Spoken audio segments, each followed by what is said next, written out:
हम लोगों ने एक साथ विश्राम होंगे। विश्राम, सावधान, विश्राम, सावधान, सैल्यूट, हाथ नीचे, सैल्यूट, हाथ नीचे, scout guide claps go.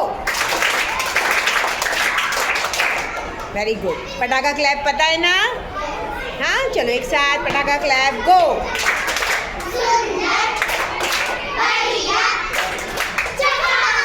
Very good. और हमने क्या क्या सीखे और क्या सीखे बेटा? हैंडशेक सीखे। हाँ, चलो एक साथ सैल्यूट और हैंडशेक साथ में करेंगे। टर्न हो जाओ, आपस में टर्न हो जाओ। Very good. हाथ नीचे। अभी मैंने ऑर्डर नहीं दी बेटा, ऑर्डर दूंगी जब काम करने का। ऑर्डर देंगे जब काम। सैल्यूट, हैंडशेक, हाथ नीचे, सैल्यूट, हैंडशेक, हाथ नीचे। Very good, very well done. Turn हो जाओ, सामने टर्न हो जाओ। ठीक है, हमने स्काउट गाइड झंडा गीत पढ़ लिए, प्रार्थना पढ़ ली है हमने। हाँ, दाएं मुड़, वो नहीं, वो भी नहीं। और आज आपको मैंने BP6 बताया है ना, वो आप लोग प्रैक्टिस करेंगे। नेक्स्ट टाइम थर्सडे को हम लोग BP6 करेंगे।